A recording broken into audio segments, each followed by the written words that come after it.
Pirmasis eksperimentas – 8 Lietuvos ir pasaulio dainininkai. Kai kurie iš jų savo dainomis tebekaitina klausytojų širdis, kitigi jau iškeliavo anapilin. Ar pavyks ekstrasensams nustatyti, kurios estrados ir pop žvaigždės gyvos, o kurios, dėja, mirė? Pirmojo salėje pasirodė Andžejus Kučinskis. Vyras neslėpė, jog dėl pergalės šou pasiruošęs padaryti viską.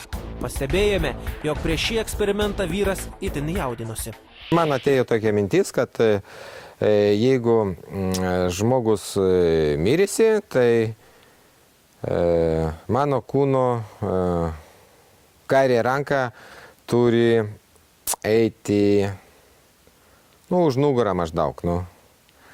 A jeigu gyvas, tai priekį. Gyvas.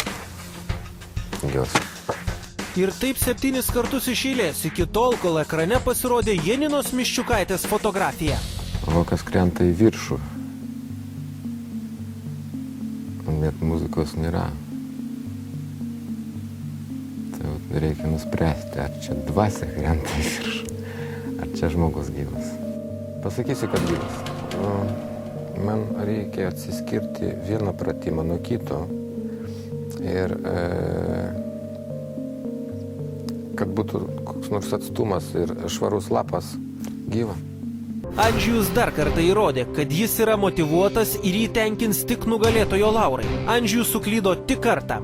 Kartelė kitiems dalyviams iškelta dar aukščiau. Algimanta Rūgienė. Ekstrasensus perspėjome, kad šį kartą jų lauks bene sunkiausias išbandymas iš iki šiol buvusių jų. 3 nuotraukos, vienoje iš jų kūdikis, tai Artūras Paulauskas. Antrojoje nuotraukoje mergaitė trumpais plaukais, tai Jolanta Paulauskienė. O trečioji mergaitė ilgomis kasomis Jolantos mama. Užduotis ekstrasensams – atsakyti, kas sieja nuotraukose pavaizduotus žmonės ir kuo tiksliau juos apibūdinti. Ekstrasensų pasirodymą tiesiogiai stebės ir vertins patys Paulauskai. Verija pirmoje pademonstruoti Andžejui. Vyras iš pradžių ėmė tyrinėti Jolantos mamos nuotrauką. Aš galvoju, kad šitas žmogus šiuo laiku yra pati vyresnis. Teisingai. Aha. Čia teisingai. Okay. Iš šito visų, kokiai matau.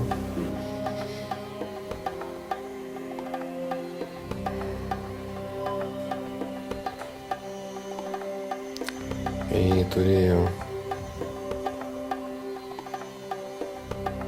pati sunkiausia gyvenimą, negu tai du. Sunkus gyvenimas, sunkus buvo, taip? Man traukė šitą nuotrauką prie šitą. Tai gal čia kokia giminė.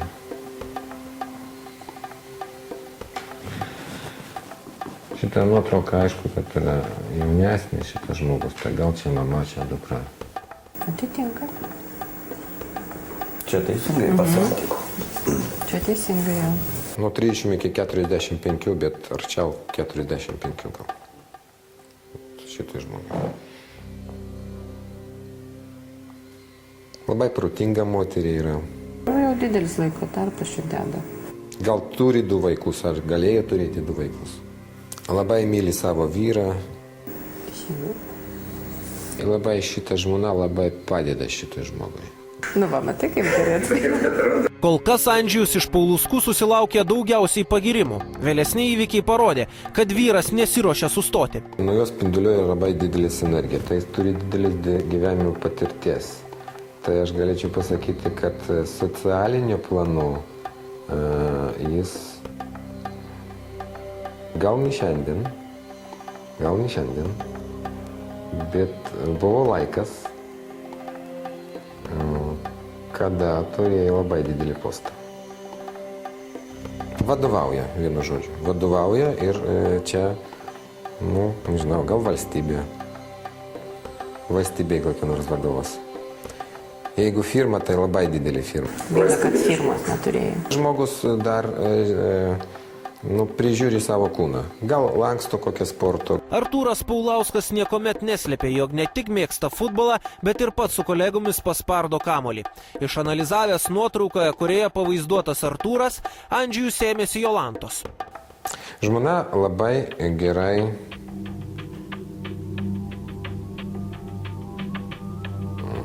daro valgyti. Skanu.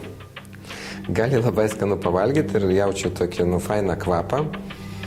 Tai, nu, kaip pasakyti, prie širdies vyro reikia eiti per jo skrandį, jo. Ar skaniai galiu? Tai va, tai aš dabar truputį Aš nustebęs, tikrai labai daug pasakėte, labai daug tiesos pasakėt. Ne tai, kad labai, bet viską, ką pasakėt, aš pasakyčiau, į 10 pataikėt. Vat aš norėjau paklausti dabar, kaip su gaminimu. Aš pradėjau juoktis, kai pasakė dėl maisto, bet aš esu neišrankus maistui. Taip, galiu pasakyti, kad jisai neišrankus. Iš visą laiką jos prašau, nieko negamink, nieko nedaryk. Bet reiškia skaniai gaminu, jeigu gaminu.